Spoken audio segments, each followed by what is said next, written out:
Hi, I'm Sarah. And I'm Scooter. Thanks for being here. Do know we are not experts on this stuff. No, we just have a lot of strong opinions. So if you're looking for real advice, come see us in real life. Yeah, true. The following is an Advise Me Not segment from our live stream, so enjoy.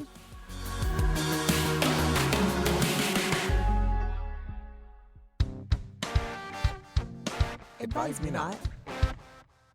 So what I wrote down was, just take care of yourself. Okay.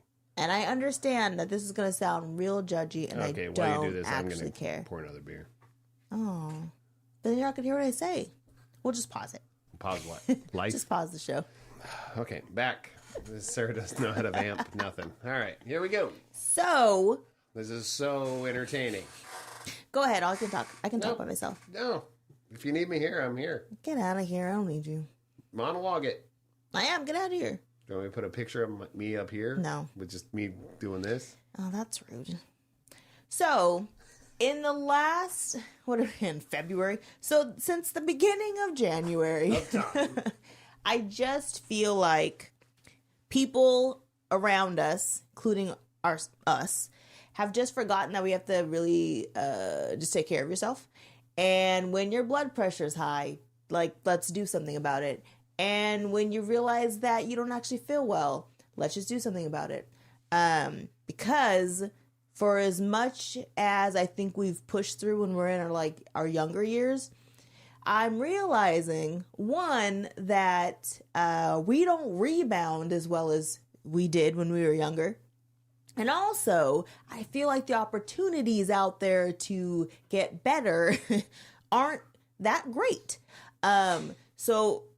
I've just had too many people between stuff with my dad, my brother, even just people around us who are I just need you to take care of yourself, because the rest of us honestly can't handle anymore. And I don't want to make it about us, but I am. And I don't want to sound judgy, but I am.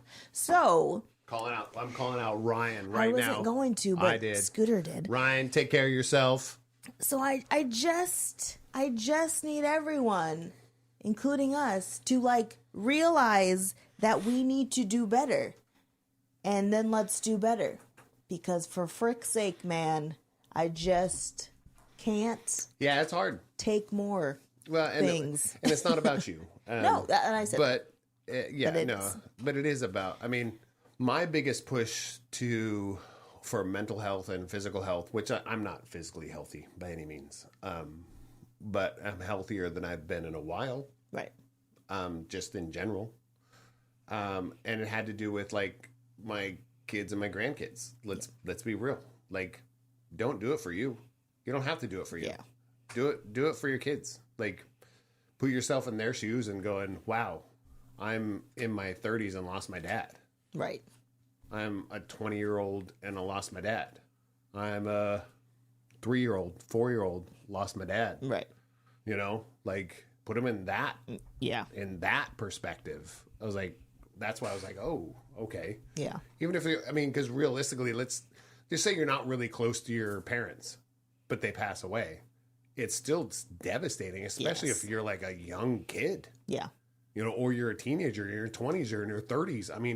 I feel like once you're in your 50s, 60s, you're kind of going, probably am going to lose my parents Right. at some time. Age that's how it works. Yeah. Yeah. And then look at it this way. It was let's say you're in your 20s, you're in your 30s, and you pass away. Your parents are still alive. Dude. Think about what they would have to go through. Yes. So they talk about because I don't know if you're even supposed to say the word anymore, but taking your own life. Unaliving yourself. Yeah. Think about how selfish that really is, and the things that you are putting everybody else through. So whether it's done on purpose or not, it still has a similar effect. Yeah. So if you have some sort of ailment Of any kind. that you already know about, Yes. you should be doing something to not resolve it, but something to make it a little bit better. Yes. So if you have high blood pressure, find Yes. something that will help with that, or at Yes. least monitor it, Yes. or tell somebody about it. Yes. Yeah. Because there's a thing that I tell the kids all the time that I wish I would have done. I wish I knew how to do, honestly, when my mom was going through all her health stuff. But I always say, if something happens to me and you feel like you're not getting answers, burn it to the ground. You don't stop calling, you don't stop messaging, you don't stop any of it until somebody actually provides you with some kind of answers on what's going on. But in my head, I'm thinking, but why does it have to get to them? Why am I not burning things to the ground to be like, listen, I need answers with what's going on right now. I think you're turning into your auntie. Which one? What do you mean, which one? Name an auntie. Name one. Name one of your aunts. Not bad. Why is that your default? I only have a couple left. Okay, but what's your default? And Deborah. There you go. You're becoming her. You need to, but I feel like sometimes, especially the way that our health friggin' industry I didn't works, say that was a negative I thing. think you need to. I didn't mean it as a negative context. Because I almost want to be like, Aunt Deborah, can you mind calling my doctor and being like, can we get this fixed? Because I know you like a project. I know you have some time. Would you mind fixing this for me? Because I don't have the energy, honestly. But there are certain things, there are certain genetics, there are certain things that go on in your life and your family where you're like, I can't wait on when it'll happen because it's going to. It's not an if, it's going to happen. So do you want to be proactive or reactive? And what are we going to do here? But there are just so many people around us right now where it's just the things happening and they're not doing anything different and it's upsetting me. Here's something that I said to somebody the other day, and that was the last of the conversation, was being stubborn is one of the top reasons for men's health issues. Yeah. Just being stubborn. Yeah. That's let's look at it for women's health. Women wish in the industry, and I know nurses, I know doctors, male, female doctors, and this is their biggest thing. I wish that they had the services for women that they have for men. No kidding. The difference is women are begging for these services, and they're not existing. Men are ignoring these services, and they have all of them available to them. I mean, they have pills to give you a boner if you can't get a boner. Right. They do more research on that than the things that grow inside of a uterus that are not a human. Right. They have more research on boner pills. That's the truth. Yes. Insane. Because the stuff that grows inside your uterus, I'll just cut it out, move on. Yeah. Guys are like, oh, you can't get a boner? Let's dump billions of dollars into this industry. Yeah. I mean, that's the difference. It really is that different. Yeah. You know, and the female human body creates life. Literally. Yet we like, you're just, it's because of your period. I know. That's normal. Pain is normal. I was talking to Elise the other day about this because I was like, it's just so crazy. We were talking, I mean, again, off topic, but not, so whatever. We were talking about endometriosis and how bananas it is because it's basically cancer. Yes. Right? So you can get endometriosis without having a uterus, without having ovaries, because it just grows wherever it wants. It can grow in your heart. But the only way that they'll diagnose this is by doing a surgery to see if they can find it. But they won't do the diagnosis unless it shows up on a scan, which it rarely shows up on a scan. So they're like, meh. I'm like, do you know how crazy that sounds? We want to diagnose it, but it's not showing up on imaging, which we know it won't show up on. And we're not going to pay for any surgical testing because that will put you at risk. Even though this thing that's basically cancer can grow on your organs and literally into your skin. But we'll just wait to see what it does. Our country is based, the country we live in, our incarceration and our health services are for profit. Yeah, that's bananas. That's an issue. So keeping people from harming each other or doing something wrong, you can make a profit off of that. Yeah. And also when somebody gets sick, not if, but when somebody gets sick, you can make a profit off of that. Bananas. That's wild. Yeah. We're talking on multiple levels. Yes. they have crime insurance, they Right. have health insurance, they have, they're making in multiple aspects. It's for profit. Yeah. It's insane. It's insane to me that we don't, even if preventative care was for profit, I'd much rather be into that. But we don't, you make more money off of medicating than you do preventing the issue from happening. Yeah. So that's where the investors are going to spend their money. Because I can't tell you how many times I've been to the doctor. So I track my blood pressure because, again, it's a whole genetic issue, right? So I track my blood pressure, so I know what the normal is.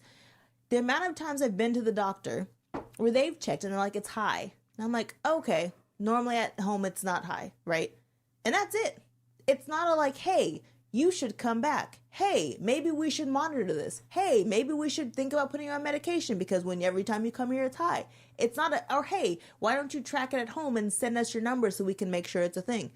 And I've told them, like when mom passed, I said, I don't want to have a stroke. So whatever that takes, whatever that means, let's do all those things because I don't want to have it happen. So it's not like they don't know it's in my history. It's not like they don't know that having high blood pressure is an issue. But that's the end of it. It's like, it's the weirdest thing. I feel the same way about commercials, commercials about drugs, where you have to hear all the things about medication and the things that the side effects and all these things. And they're like, literally, ask your doctor about, why am I asking my doctor about a medication? I don't know anything about medications. I didn't go to school to be a doctor. Shouldn't my doctor be talking to me about medications? We're also one of the only countries that has medications as advertisements on TV. I know. I can't wait till they end this. They were supposed to. There's supposed to be a bill that passes that we can. Well, I disagree with a lot of things that happen in politics and those types of things, but that thing that's kind of floating out there with whatever's going on, I agree with a lot of it. Yeah. Like, why aren't we looking at like back in the day when there's like eat fruits and vegetables, right. Not take a medicine so you can eat more fruits eat less fruits and vegetables. Yes. Eat more fruits and vegetables. Yeah. How about that? Right. You know, so there's not that type of thing too. It's like I hate it. I hate the advertising that goes on, and you can see it by time of day. Yeah. And who it's geared towards, right? Because I don't watch a lot of things with commercials, anyways. But you can tell. Yeah. And the biggest thing on the market right now for medication is weight loss. Yes. That's it. And literally, it's a medication that makes you eat less. That's it. It does do good things for people with diabetes. Because that's what the intent of it was. I'm not talking about diabetes. Right. Not at all. I'm talking about just weight loss. Yeah. People that it's just for weight loss. Do I have a problem with that? Yes. I have a problem with that because it literally just takes your eating cravings away. Yeah. That's it. That's wild. Interesting. That's wild. Yeah. That's the world we're living in, is have a pill do it for you. And I was like, that's wild. And it's not teaching people how to get, how to live correctly so you don't need this medication. It's like, do whatever you want and take a pill that'll fix it. Yeah. That's wild to me. I feel like the ones who are doing it right are also like, that's different. You need to hang out with the nutritionist. You need to, I know. But that's why I'm like, there are some places that are actually doing that part right. Where they're like, you're right, you do need to lose weight. You also need to learn how to eat and take care of yourself and move your body. Yeah. And let's move all that together as like one thing. But the ones who are literally just like, nah, you're good. I'm like, oh, okay. Yeah. Here's a drug. Here's a drug and a credit card. Yeah. It was like, go in debt and do whatever you want and take a pill. Again, it's one of those things that I just find crazy because I feel like, again, it's your own body. Do what you want. Whatever. If this is the thing that puts you where you need to be that's fantastic. Go for it. I'm not saying don't. I'm just saying what you do with your body, that's up to you. That's totally fine. Do know that you're affecting other people's around you. You just are. I mean, there's people that count on you, to be just who you are and be the person you are, and love you for who you are. So let's always remember that. But yeah, it's like what we're promoting such non-body positive things. It's a hard line. It's not a hard line. If somebody's fat, somebody's fat. Not that part. No, I'm just saying, if somebody's too skinny, they're too skinny. If somebody's too fat, they're too fat. Let's be real about it, okay? But to take a pill to fix it doesn't fix the issue. Right. It doesn't. With 99% of the population. There's probably some people that it does, right? But it's a mental health thing. Yeah. It's an emotional health thing. It's a community assistance thing. It's like your community of people aren't being supportive. They're just like, oh, you look great. I was like, you're 75 pounds and you're 35 years old and you're almost 6 feet tall. No. Yeah. That's not healthy. Or the opposite side. It's like people keeping each other accountable just stop being a thing. You're just like, oh, you just do you. And I was like, but I'm dying. Yeah. But again, this is the issue I'm having with medical field because somebody's writing that prescription. How much more effort does it take for someone to be like, so here's the plan for you, versus just saying here's the drug. You could literally be like, hey, we're going to keep you on this for this amount of time. And in this time, I need you to take these classes. And I need you to learn about these kind of foods. I need you to practice this thing. I cannot stress enough, if you're going to go see a doctor, if you can find a DO instead of an MD, please do. If you can. Yeah. Yeah. I still think about taking it. But I have lots of other things I got to fix first. I've considered taking it also, but I'm like, I already don't eat much. Right. So it's something else I'm doing. Okay, but there's the other thing I think that people also don't understand is that, like, for a lot of women, I don't care what anyone says, your hormones jack up so much stuff. Yeah. So when people are like, just eat less, cool. That's a great statement that you have. But for doctors, and this is, again, my whole issue, for doctors who don't even know what your hormone level is, to just say eat less, but nothing else that's wrong with you drives me insane. No, you don't even know what I eat. You don't know where my levels are. You don't know anything about me, but you're telling me you should eat less calories and move more. No. Thank you for your information. It's not helpful. What's sad is, and we this is a truth thing, the care that you're asking to get, you can get that. If I was a millionaire. It costs a ton of money. Yeah. For the average human being. Yeah. We're talking at least $500,000 a year. Right. At least. So if you have the money, you can get these services. Yeah. These services will come in. They will tell you where your levels are at, tell you where you're susceptible to, what you should and shouldn't be eating. Yeah. Eat more of this. You don't really need as many vegetables. You need more vegetables, or they'll tell you all the things. Your body basically can't consume potassium for some reason. So let's find a way to do that. Literally, that's what they do. Yeah.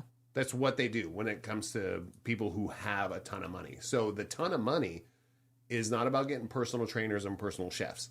It's about the medical field that is out there. The research is out there. Yeah. It's just not available to people that don't make enough money. Yeah. It's just not there.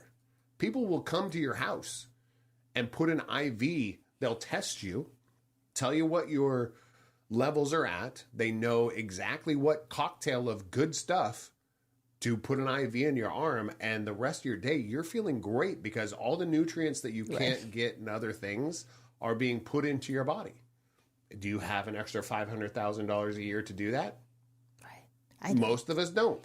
I don't have the first $500,000. But the people that do are like... Yeah, they're living great. Well, I mean... Insurance is fine. If they're not living great, it's a strong choice to not. Yeah. Right? I mean, you have to be like really doing the bad thing. Yeah. To get there. Yeah. So... But I just get annoyed with her. I just get annoyed with the medical industry. I want everyone to obviously have good health, good life, good all the things. And so when I see that people aren't, I'm just like, literally, I got a call last week and I said, universe, no. We are second month of the year and I honestly cannot take any more. So let's just not right now. And let's just have everything be fine. And we'll do it later in the year because I can't do it right now. But it's also... And I know it's not about me, but it doesn't matter. But it's about everybody. It's about checking in with each other, even when you don't want to check in. Yeah. It's that same concept that we've been talking about since we started this, whatever you want to call it, conversation, podcast, whatever it is. Therapy session. Yeah, whatever we call this. Since day one, this has been about checking in with people. And if somebody crosses your mind and you're thinking about somebody, check in with them. Yeah. Check in with them because they're on your mind. Hey, dude, you doing all right? Hey, thinking about you. Love you. Just do it. It's not that hard. No. It's not as hard as everybody's like, oh, I don't want to bug them. And I was like, shut up. You don't have to call them. It's a text. Yeah. It's just know that if you send it and it doesn't get read, don't get offended. Yeah. Or if it get read and they don't respond. Or if you send it and it says read and they don't respond, you checked in. Yeah. You may have made their day. Yeah. You may have saved them from a dark place. Or they read it and was like, Either way, you feel like you reached out. They felt like they've been seen. Right. Man, I spit and everything. I got all pumped up. That's fine. So, yeah, that's where I'm at with that. Yeah, me too. Everyone I don't even know what the topic was. Just take care of yourselves. Take care of yourself. That's all I got. Do your best out there, man. Take care of yourself. Watch Taskmaster. And if anybody is free in the morning from like 9:30 to 11 and they want to join me on my walk, I can call you. You go walking, I'll go walking. I've been calling Elise and Mariah. I text them first. I'm like, are you guys free this morning? I'm going on a walk. Who wants to talk with me? Do you talk to them both at the same time? No, that'd be chaos. Because Lisa's reception's not as good as Mariah's. But if anybody is out and about or you're home and you're like, I think Sarah's walking at this time. I should give her a call and see what she's doing. You should. Because I've been walking every morning between like 9:30-ish is usually when I get out the front door. And then I walk for about 45 minutes. So if you want to go for a walk or you want to call me while I'm on my walk, please feel free if you have my number. And if you don't, tell me and I'll give you my number and then we could chat. I was also thinking that it would be really nice if you need it and you need someone to like keep you accountable. Like you have a goal in mind and you're like, I would love for someone to check up on me on my goal. I'll do it. Like I'm a really good cheerleader. But I am 7 weeks into my first 8-week session of like getting my life back together. And so the first 8 weeks has just been movement, going on walks and then lifting 3 times a week. And then my next 8 weeks is movement plus diet. So if you have something and you're like, I want someone to remind me that I'm supposed to be like on track for something, or to just check in and say, hey, how's the thing going that you're doing? Like if you're feeling, I don't really have that person, or I don't want to share that side of what I'm doing, you can tell me and I'll be that accountability person. Cause I got to week 7 this week and I was like, I don't know that I feel like walking 2 times today. And I don't know that I feel like lifting weights today. And I thought you can't get through 7 weeks of an 8-week project and stop. So I don't need you to have motivation. I just need you to be consistent with it. So today I got up, yesterday I think I only walked like 5,000 steps, which isn't very good. But today I got back to my like 9,000 steps and I feel so much better. I was just saying if anyone wants an accountability partner. No, I heard that. Okay. I think it's important to put that out there. Yeah. Because even if it's not accountability partner, it's just somebody to talk to. Yeah. I'm a good listener. And I have opinions about everything. She is one of the best listeners if you can listen to me, you're a great listener. I don't stay the same. I'm just adjusting to some things don't change. But I'm designed to be held on. Advise Me Not is a segment from our live streams. If you want to listen and watch full episodes, make sure to check out the description for links. Hope to see you in the chat over there. Thanks for listening. See you soon. It comes to me, babe, I wanna know.